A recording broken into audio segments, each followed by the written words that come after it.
Le Moyen-Âge est à la mode et j'en suis très heureux parce que je crois que cette époque a été absolument décisive. Je t'ai dit qu'elle soutenait sa thèse le 28 ? Une thèse sur quoi ? Les chevaliers paysans l'ont mis au lac de Paladru. Au lac de Paladru ! Passion médiéviste, l'histoire médiévale vue par ceux qui l'étudient.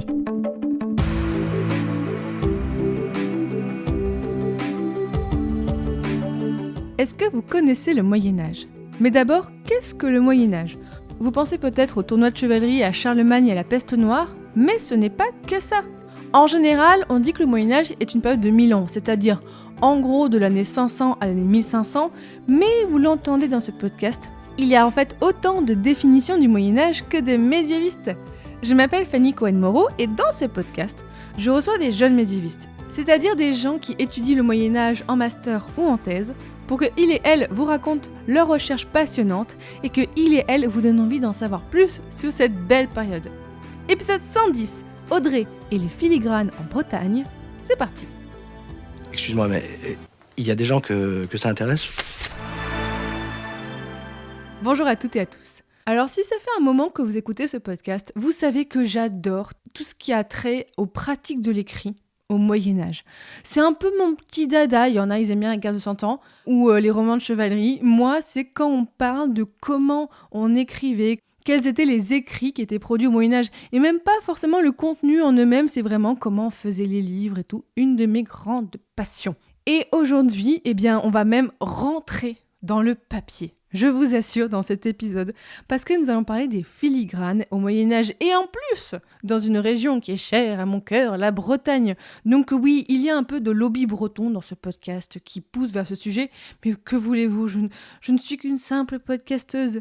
Et aujourd'hui, pour parler des filigranes de Bretagne, j'ai le plaisir de recevoir Audrey Morvan. Bonjour Audrey. Bonjour Fanny, merci de me recevoir. Avec grand plaisir. Et Audrey, les auditeurs et auditrices qui sont très fidèles te connaissent déjà parce que je t'ai déjà reçu dans un épisode de Passion médiéviste. Alors c'était un épisode très particulier. C'était quand on avait fait un super joute Normandie vs Bretagne, enregistré il y a quelques années. Tu étais là pour défendre les Bretons. Ça avait été dur cette joute. Hein. Oui, ça avait été dur, mais au final on est arrivé à être égaux.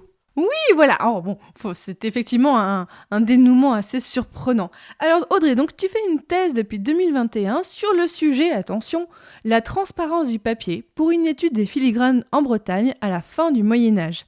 Et donc tu es sous la direction de Yves Coitivi à l'Université de Bretagne occidentale, donc à Brest, et tu es avec le Centre de recherche bretonne et celtique. Et donc tu travailles déjà sur ce sujet en mémoire, donc vraiment, tu es un peu actuellement la spécialiste des filigranes en France, des filigranes du Moyen-Âge. On va découvrir avec toi ce monde un peu merveilleux des filigranes. Mais déjà, première question, avant tout, pourquoi est-ce que tu as voulu travailler sur ce sujet ? Eh bien en fait, comme tu l'as dit, avant mon entrée en master, mon directeur, qui est le même que j'ai en thèse, m'a proposé ce sujet, mais je savais pas ce que c'était qu'un filigrane. Et en fait, ça a piqué ma curiosité. Il m'a dit « Regarde un billet de banque ». Mais au Moyen-Âge, il n'y avait pas de billets de banque. Et donc, on m'a dit, mais il y a des choses à trouver dans les papiers médiévaux et il y a des filigranes. Donc, ça m'a immédiatement captivée, ce qui m'a permis aussi d'aborder le papier autrement. Car en fait, les historiens, étant de formation historienne, s'intéressent énormément au contenu. Et moi, en fait, pour être tout à fait honnête et un peu peut-être vulgaire, je m'en fiche du contenu. En fait, ce que moi j'aime, c'est le papier en lui-même. Ce que j'étudie, c'est vraiment le papier. C'est que ça soit écrit par le roi, par un roi ou par un duc ou par un pauvre, peu m'importe, du moment que c'est du papier. T'inquiète, je comprends. C'est une des passions que j'ai pour la codicologie. Alors, c'est la science des manuscrits, pas seulement des papiers, mais j'adore ça. C'est comment sont faits les livres. Moi, c'est la filigranologie. Oh, c'est joli. C'est l'étude des filigranes, parce qu'il y a la papyrologie, pour l'étude du papyrus. Du coup, moi, ce serait la filigranologie. Il existe ce terme en anglais, mais pas en français. Et ce sujet que tu vas nous expliquer tout au long de l'épisode, est-ce qu'il y a déjà des gens qui ont travaillé là-dessus avant toi ? Alors actuellement, personne en ce qui concerne la Bretagne. En fait, je suis la seule. Par contre, il y a 4 répertoires faits par Charles-Louis Briquet, qui est vraiment le spécialiste de l'étude. Et en fait, ces répertoires datent du 19e siècle. Waouh, ah oui, donc pas récent quoi. En fait, il les a travaillés de la fin du 19e jusqu'au 20e. Il les a publiés au début du XXe siècle. Et en fait, il avait récolté 44 000 calques de filigrane, dont 16 000 sont répertoriés dans ses répertoires. Ah oui, donc c'était l'œuvre de sa vie, quoi. Voilà.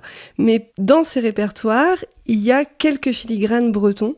Et c'est la seule source qui parle de filigrane breton. Donc c'est ma source principale dans mon étude. Oui, donc toi, vraiment, tu vas apporter quelque chose. D'ailleurs, qu'est-ce que tu veux montrer dans tes recherches sur les filigranes, à part, comme les Pokémon, tous les attraper, quoi?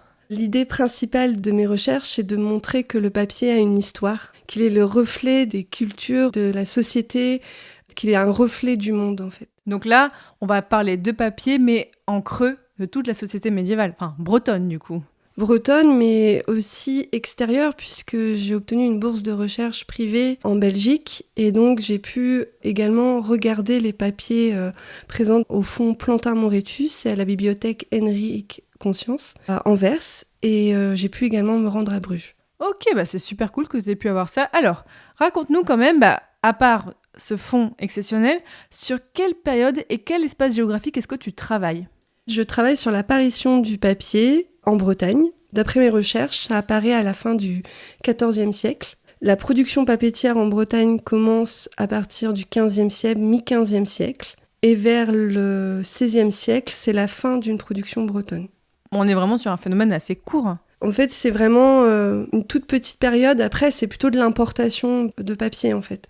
Il y a eu un moment clé où il y a eu une production papetière très en faveur, puis qui s'est exportée dans les anciens Pays-Bas, en Espagne, en Angleterre. Mais ensuite, ça s'est arrêté au fait que de nombreux moulins se développaient et avaient une meilleure capacité de production. Et alors, enfin, la question que tout le monde se pose. Explique-nous, Audrey, qu'est-ce qu'un filigrane ? On a compris que ça avait un lien avec le papier, mais raconte-nous. En fait, à la base, c'est un motif créé à partir d'un fil de laiton. Donc ça peut être n'importe quelle forme qui va être ensuite cousue sur la forme. La forme, c'est l'objet qui sert à faire la feuille de papier. Elle est composée d'un tamis en fil métallique, également de laiton ou de cuivre. Et du XIIIe siècle jusqu'au XVIIIe, c'est la forme verger qui est le plus utilisée. C'est le modèle, c'est ça ? Ouais, pour les futurs chercheurs et pour ceux qui cherchent, qui étudient des archives, regardez un document du XVe siècle en contre-jour et vous verrez en fait des lignes. Et c'est ça qui fait que c'est une forme verger. Et à partir du XVIIIe, c'est la forme vélin, celle que nous connaissons actuellement, qui n'a aucun treillis, qui est une feuille sans dessin. Mais toi, les filigranes que tu étudies, c'est quelque chose en plus. Oui, parce qu'en fait, j'étudie toute la feuille jusqu'à sa composition. Ça veut dire que je regarde la déformation des lignes du tamis, parce qu'au fur et à mesure d'être plongé, les lignes se déforment.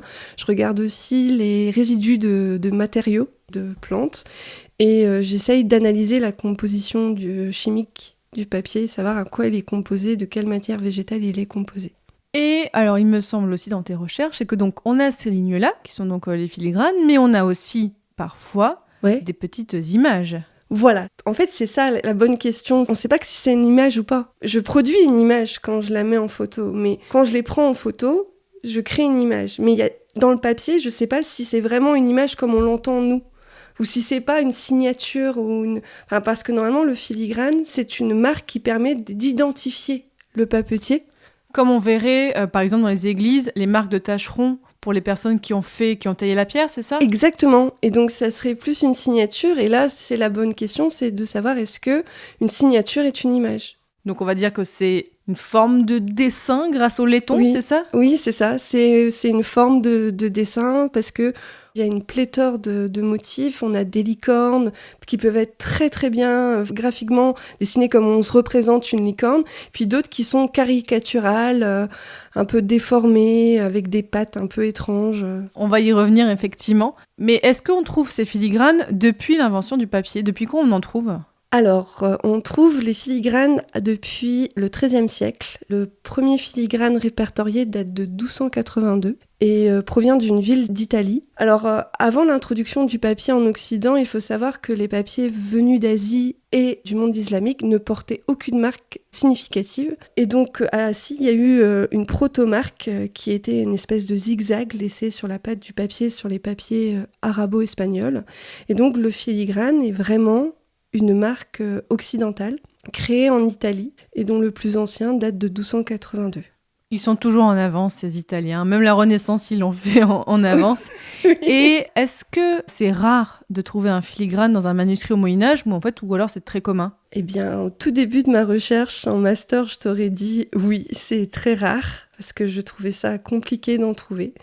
Et en fait, maintenant, c'est totalement l'inverse. J'ai l'impression que sur tous les papiers que je regarde, je vais trouver un filigrane. Parce qu'en fait, c'est un peu un effet de sérendipité. En fait, tant que je n'ai pas mis la feuille en transparence, ça veut dire sur une tablette lumineuse ou à travers une vitre, eh ben, je ne sais pas quel filigrane va apparaître. Je ne sais pas si le papier va être blanc, sans rien d'autre, ou si un motif va apparaître. En fait, tu fais la magie à chaque fois que tu vas en archive. Et je suis émerveillée à chaque fois que je vais en archive. Bon, tu nous parleras aussi de comment tu fais tes recherches tout à l'heure.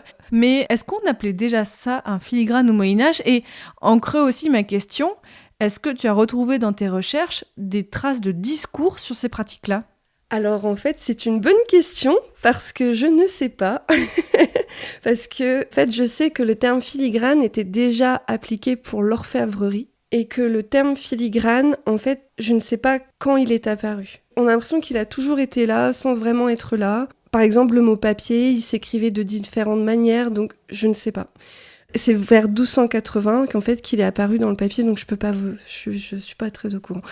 En fait, on n'a aucun discours de l'époque, on a simplement des commandes de papier venant de moulins, et parfois, en fait, c'est très compliqué de voir cette demande de papier. Par exemple, pour vous dire, moi, les registres des miseurs de Nantes, il y a pratiquement 2 siècles sur papier, avec quelques parchemins. Mais quand j'essaye de trouver...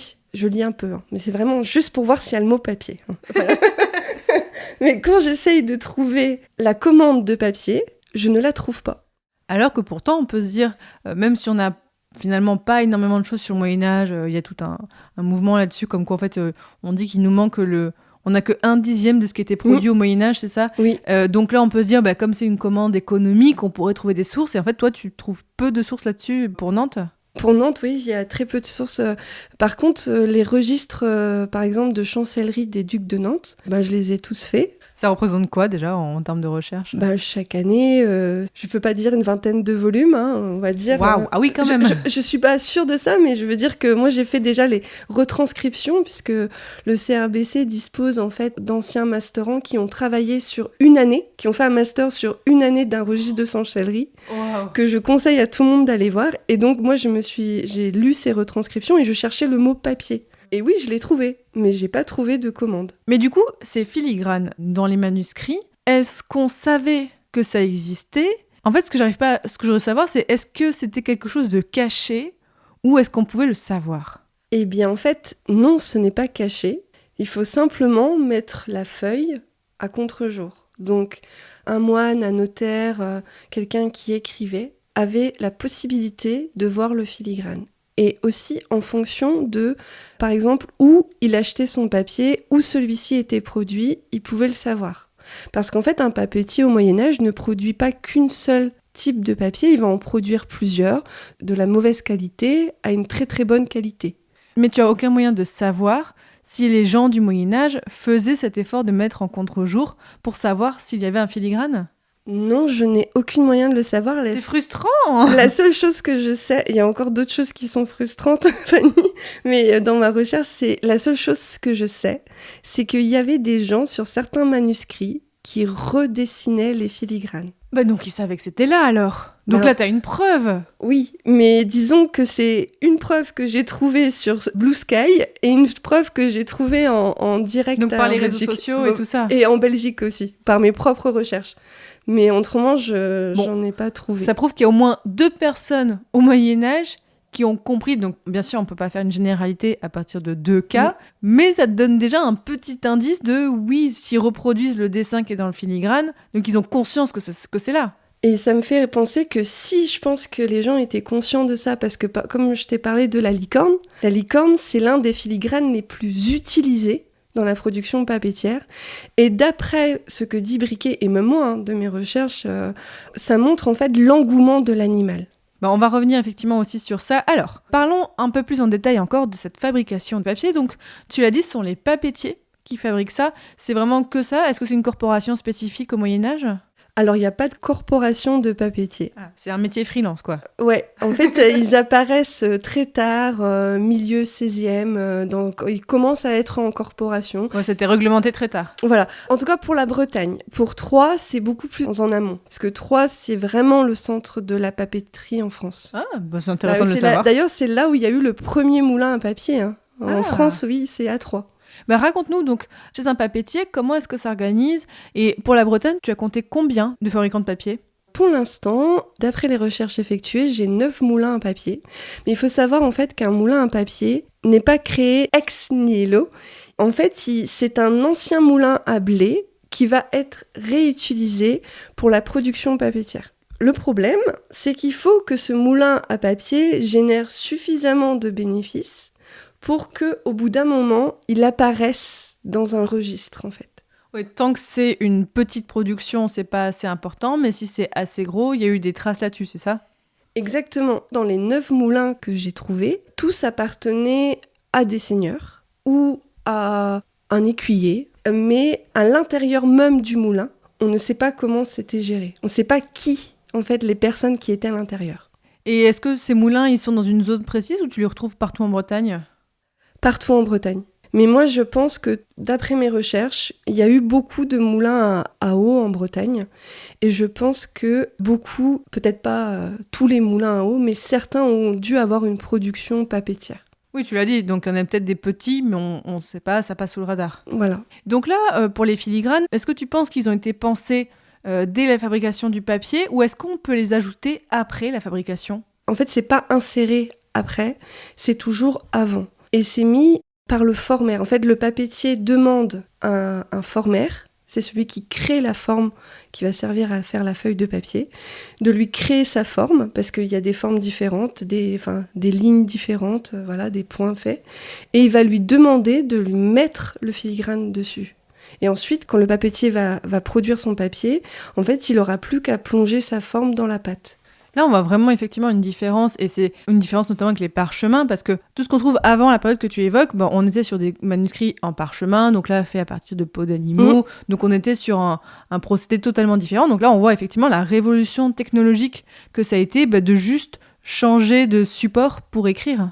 Oui, et puis en fait, ce qu'on compare toujours, le parchemin au papier, dans la façon de dire que le parchemin est plus noble et que le papier est plus basique. En fait, le papier a eu du mal à s'implanter dans l'Occident. On n'arrivait pas à le conserver. C'est surtout ça. Tandis que le parchemin, on arrive à le conserver. En fait, ce sont des logiques de conservation et de préservation des documents. Et surtout, qu'est-ce qu'on accorde comme droit à un document ? Est-ce que ce document est important ? Est-ce qu'il est suffisamment important pour qu'il soit sur parchemin ? Ou est-ce qu'il peut être mis sur papier ? Parce que le papier, on sait de quand ça date ? Oui, ça date du 2e siècle de notre ère en Chine.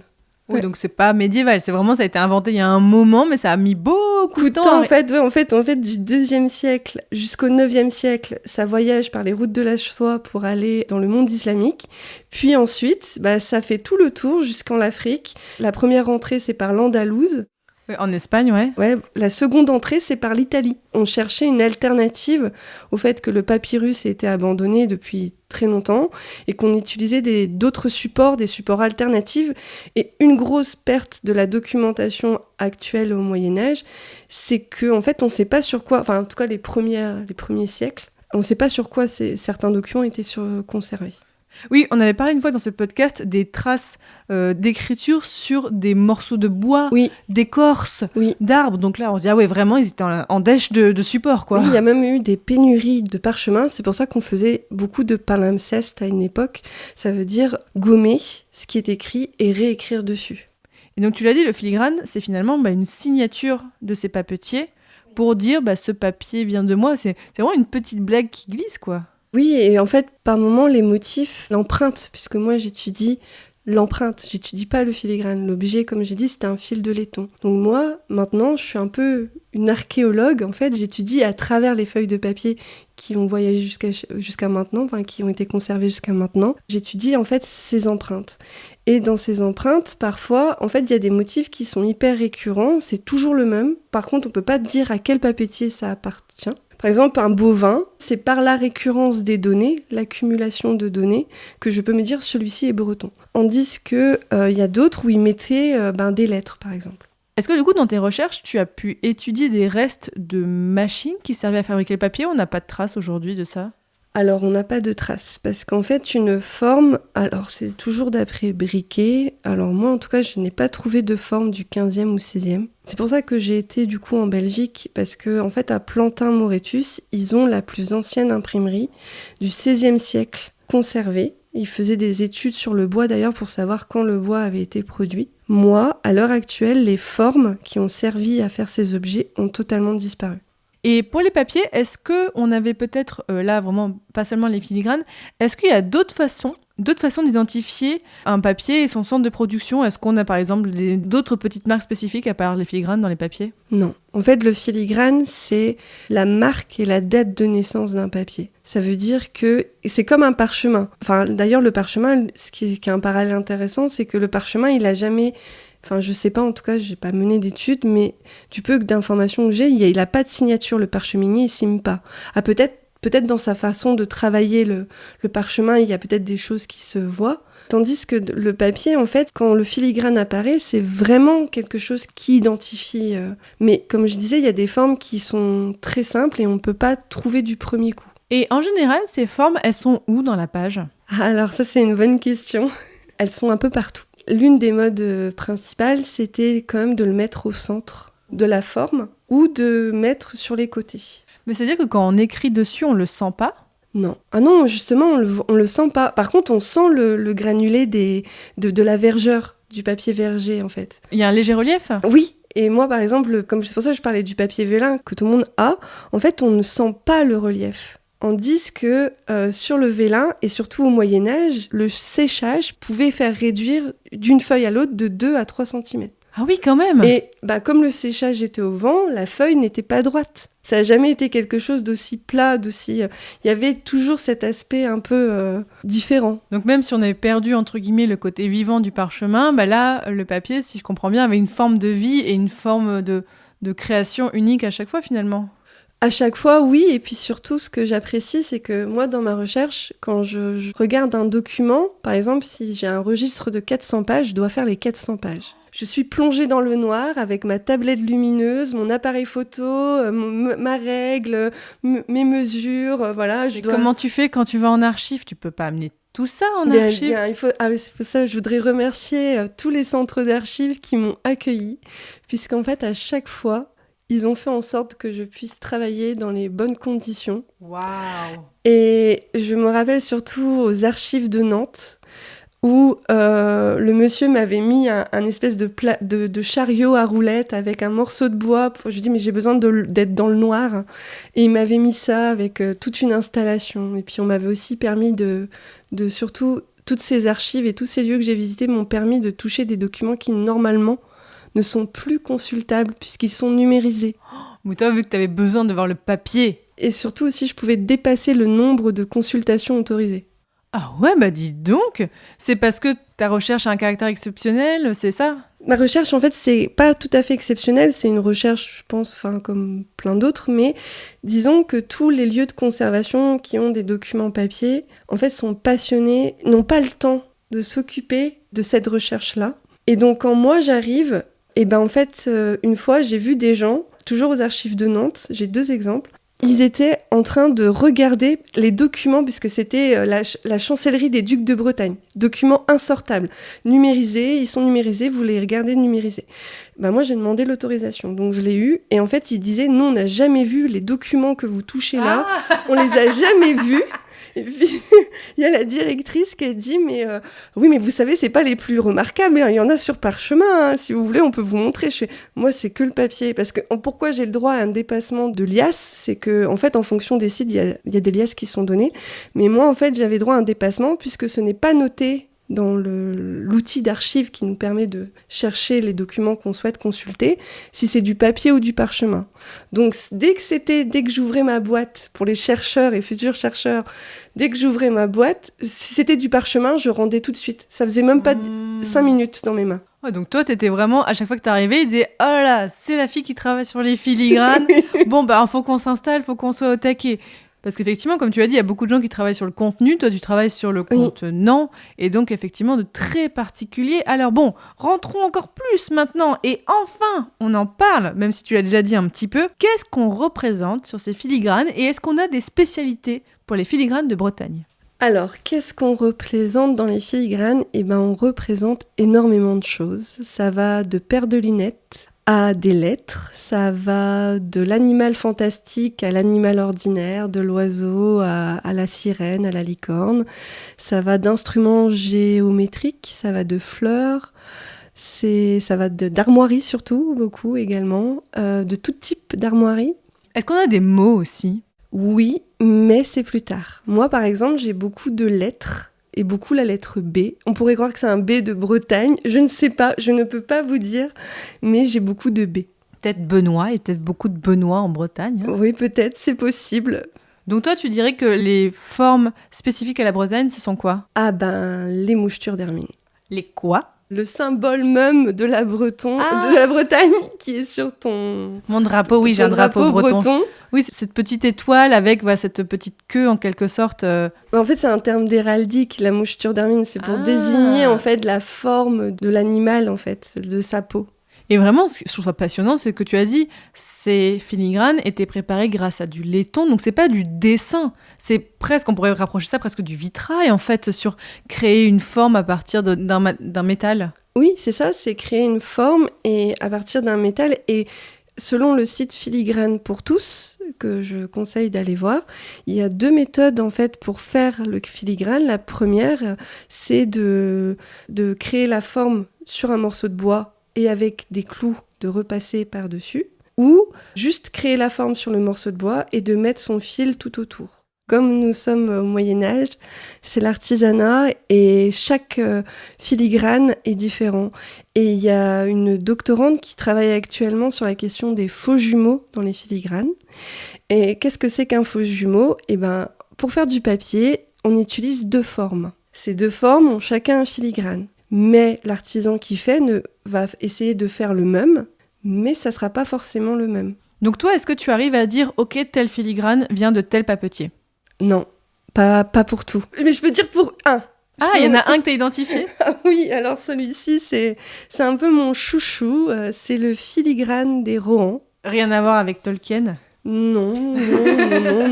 Donc les Rohan, en fait, ont installé, d'après un aveu fait au roi en 1499, c'est Jean de Rohan, seigneur de Gué-de-Lise, aurait établi 2 moulins à papier, dont l'un à Plumieux et l'autre à Bréant-Loudéac. En 1484, ils font également une imprimerie à Saint-Brieuc, et qui est dirigée par Robin Fouquet et Jean Cresse. Et donc, entre cette période, entre décembre 1484 et juillet 1485, ils impriment 11 incunables. Donc, parmi les premiers manuscrits à être imprimés au monde, quoi. Oui, Malcolm Westby, d'ailleurs, a écrit un ouvrage là-dessus sur l'imprimerie en Bretagne. Et moi, j'ai eu le plaisir de pouvoir regarder un de ces manuscrits qui est actuellement conservé à Rennes. Ah oui, donc quand on dit que tu touches des manuscrits précieux, là on est vraiment dans très très très précieux, quoi. Et encore, je dirai un autre truc après, mais et du coup, en fait, dans cet incunable, il y avait un filigrane à l'intérieur qui représentait une macle, un losange, qui est le symbole des armoiries des Rohan, dans laquelle figurait en fait une moucheture d'hermine. Or, ce n'était pas la première fois que je l'avais vue. Je l'avais vue, cette moucheture d'hermine, dans d'autres documents d'archives. Et donc, ces 2 motifs sont pas anodins, parce qu'en fait, le mac, c'est leur symbole, mais la moucheture d'hermine, c'est l'emblème, en fait, du lignage breton. Et il faut savoir que Jean II de Rohan a épousé Marie de Bretagne, la seconde fille du duc François Ier. Et donc, en fait, cet assemblage de motifs donne une identité à son papier. Et pour savoir si c'était volontaire ou pas volontaire, comment c'est placé, moi je pense, ma théorie, c'est que dans l'ensemble des ouvrages, puisque je les ai tous regardés, les 11 incunables, le motif est toujours extrêmement visible du filigrane. En fait, on peut le voir en entier. Or, dans d'autres incunables, c'est pas possible de voir à l'intérieur parfois, enfin de voir au milieu. Vous voyez, Parce que la feuille a été pliée Voilà. et que du coup, il est un peu abîmé, c'est ça? C'est ça. En fait, ce que je veux dire, c'est que là, le pliage, dans ces incunables faits par les Rohan, identifiés, produits par les Rohan, on voit constamment le filigrane. Non, mais c'est fou. Donc, c'est, comme tu dis, c'est quelque chose qui est à la fois vu, mais à la fois non vu. Donc, ça se trouve, il y a des gens qui nous écoutent, qui font peut-être des recherches en histoire médiévale. Ils pourraient essayer de voir s'ils trouvent d'autres filigranes dans des manuscrits. Oui, bon, oui, et c'est oui. juste avec, déjà, sans faire effectivement une chambre noire et tout ça, mais déjà juste avec la lumière. Alors, même si... Enfin, ce qui est paradoxal, c'est qu'on doit faire gaffe à pas trop exposer les documents à la lumière, même si je crois que pour l'écrit, c'est pas les enluminures et tout ça, ça passe encore, c'est pas trop grave. Oui, non, ça va. Et justement, le deuxième exemple que je voulais dire, c'est que j'ai été aux archives, à la bibliothèque des Capucins à Brest. Et j'ai commencé, donc je suis venue pour faire des recherches sur les filigranes. Et elles ne savaient pas qu'il y avait ça. Enfin, les conservatrices et bibliothécaires ne savaient pas. Et du coup, ensuite, elles ont décidé de faire eux-mêmes, de rechercher dans tous leurs manuscrits les filigranes. De faire leur propre bande de données, quoi. Ouais, leur propre base de données sur les motifs qu'elles avaient à l'intérieur. Et parce que ça les a motivées, en fait, en voyant une licorne, justement. Donc tu fais vraiment, par tes recherches, avancer plein de recherches dans plein de centres d'archives. C'est incroyable ce que tu fais. C'est surtout un plaisir que les gens ont de découvrir quelque chose qu'on ne voit pas, quelque chose grâce à toi, ils le savent. C'est vraiment, tu peux être très très très fier de toi. J'essaye, mais j'ai un peu du mal avec la fierté. Franchement, je pense que les auditeurs et auditrices sont d'accord avec moi. Et du coup, là, Audrey, pour tes recherches, en tout, tu travailles sur combien de filigranes? Alors, c'est ça, je travaille sur entre 900 et 1000 filigranes récoltés. Ouais. Oh, et ça fait que quelques années que tu es en thèse, et ça fait que quelques années que tu étais en mémoire avant, mais quand même, à l'échelle d'une vie, c'est déjà énorme. Disons que, en fait, pour mon master, j'avais 200 filigranes. 250, puisque, en fait, comme je t'ai dit, je pensais que c'était rare, le filigrane. Donc, j'ai fait des recherches du 14e jusqu'au 18e pour avoir un maximum. Et j'en ai récolté énormément. Et du coup, là, la question que je pose souvent sur les difficultés, là, on imagine que tu as plein de difficultés parce que c'est un long travail. Qu'est-ce que tu as comme difficultés supplémentaires par rapport à ce qu'on a déjà dit ? Comme c'est un travail jamais vraiment réalisé, puisqu'il y a quand même des recherches, il y a Arthur de la Borderie qui a écrit sur l'imprimerie, il a parlé de quelques filigranes dans des manuscrits bretons. Autrement, il y a également Henri Bourg de la Rogerie qui a travaillé sur les moulins à papier à Morlaix. Donc lui, il parle des filigranes. Et donc en fait, ce qui est compliqué, c'est l'absence de source des moulins à papier en Bretagne. Parce qu'il ne peut pas y en avoir que 9, comme j'ai dit. C'est l'absence de source sur quand, comment, qui travaillait à l'intérieur de ces moulins. Briquet nous dit, pour les moulins qui étaient à Morlaix, il y a un centre papetier à Morlaix qui, même au Moyen-Âge, y est, j'ai pas de source. Il nous dit que c'était des Normands qui travaillaient, en fait, dans ces moulins à papier. Mais cette source, il la date du 18e, quoi. Donc ça veut dire que si ça se trouve, il y a des gens qui nous écoutent, parce qu'effectivement, tu peux pas avoir écumé tous les centres d'archives de France, et ça, là, déjà, c'est énorme ce que tu fais. Si jamais des gens nous écoutent et ont trouvé dans leurs recherches pour la Bretagne, parce que quand même, tu restes sur la Bretagne, des traces de moulins à papier, il faut qu'ils t'écrivent.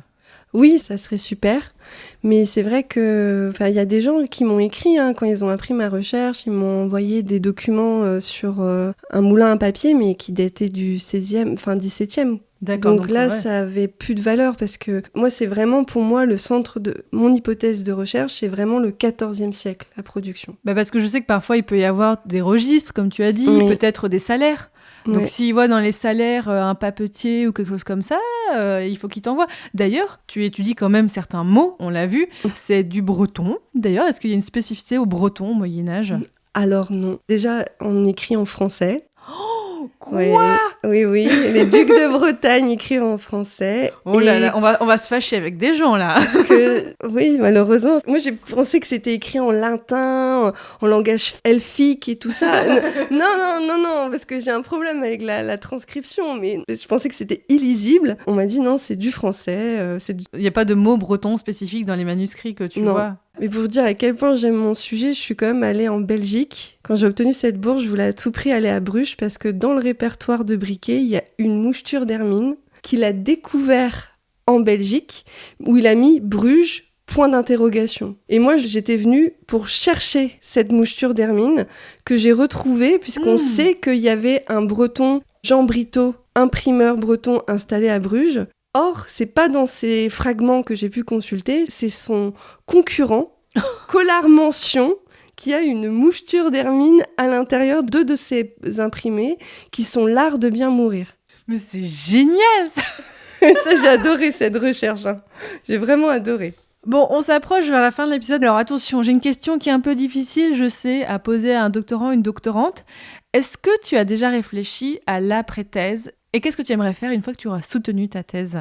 Eh bien oui, Fanny, j'aimerais bien devenir conservatrice en bibliothèque pour pouvoir continuer ma recherche. En fait, j'ai beaucoup plus d'archives que d'incunables ou d'imprimés parce que c'est beaucoup plus compliqué en fait d'en trouver. En fait, là, il faut 4 mains. Pour une archive, il faut, parce que parfois c'est des feuilles de papier simplement qui sont mises, mais quand c'est relié, en fait, pour tenir la tablette lumineuse, l'appareil photo, donc c'est pour ça, et obtenir la qualification maître de conférence.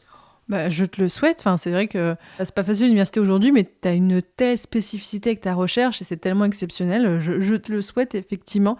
Est-ce que tu aurais peut-être une lecture à conseiller à des personnes qui voudraient en savoir plus sur les filigranes, voilà, ou même sur les pratiques de l'écrit en général ?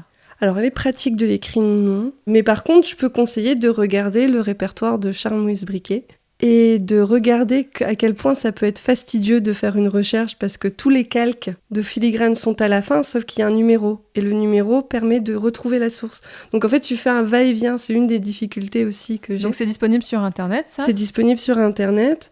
Autrement, Henri Bourde de la Rogerie avec la papeterie des environs de Morlaix, du 15e siècle jusqu'au 19e. Et autrement, il y a Malcolm Moasby, si vous aimez l'imprimer, c'est The Printed Book in Brittany 1484-1600.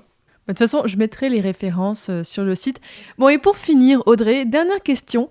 Est-ce que tu aurais peut-être un conseil de sujet pour un master ou une thèse qui, pour toi, mériterait d'avoir une étude approfondie ? Franchement, ce qui mériterait vraiment une bonne étude, c'est de continuer sur le sujet du papier. Parce qu'en fait, je suis une goutte d'eau dans l'immensité de cette recherche. Et il faut vraiment qu'on soit... Je suis la seule... on est 2 actuellement en thèse, mais il y a très peu de sujets. C'est un sujet qui est fastidieux puisqu'il faut vraiment tourner les 400 pages d'un ouvrage. Il faut en fait en vouloir. Et donc, si des gens ont envie de se lancer là-dedans, qu'ils n'hésitent pas parce qu'en fait, c'est passionnant. Vraiment. Et il y a tout le reste de la France à faire alors. Exactement. Sauf 3. 3, ça a déjà été fait. Et Paris, je crois. Mais c'est surtout 3.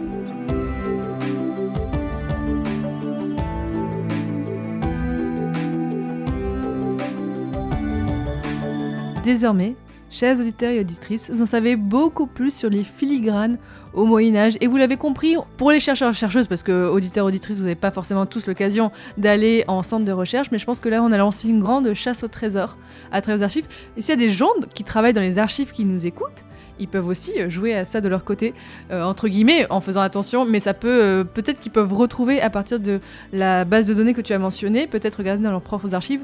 Donc merci énormément Audrey Morvan pour tout ça, et puis bonne continuation à la recherche de tes filigranes.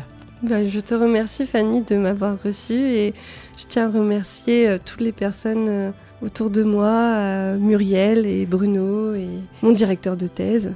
Merci à toi.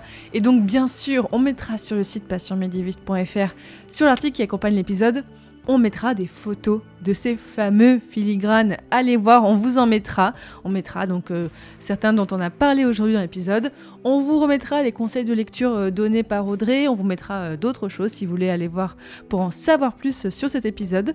Et comme annoncé en intro, on se retrouve à la fin de l'épisode parce que j'ai encore des personnes à remercier, parce que sachez que voilà, Passion Médiéviste vit maintenant grâce à 2 sources de revenus. On me le demande souvent, donc je le dis sans souci, je suis assez transparente là-dessus. J'ai des collaborations avec des musées et des institutions culturelles, vous l'entendez parfois, très très chouette. Je suis rémunérée en prestataire et je suis très contente de ça. Mais ça, en fait, à chaque fois, c'est très ponctuel. Mais Passion Médiéviste vit aussi grâce au soutien financier des auditeurs-auditrices. Alors, je sais que c'est compliqué en ce moment pour toutes et tous. Clairement, ce n'est pas une période simple. Donc déjà, même si c'est pas possible pour vous financièrement, Vous pouvez vraiment beaucoup m'aider en partageant le podcast, en le conseillant à vos amis. Ça, vraiment, ça m'aide beaucoup, beaucoup, beaucoup. Ne sous-estimez pas votre influence. Oui, vous pouvez avoir... Ok, je m'emballe beaucoup trop là. Pardon. Mais ça, vraiment, ça m'aidera beaucoup si vous pouvez parler un peu du podcast autour de vous. Je sais que vous le faites. Vous êtes très gentil de le faire. Merci beaucoup. Et si jamais c'est donc possible pour vous, vous pouvez soutenir financièrement. C'est vraiment à partir de quelques euros par mois. Même voilà, c'est comme si vous me payez un thé ou un café. C'est comme si vous achetiez un magazine par mois. Je commence à être à bout un peu des métaphores, mais je pense que vous comprenez.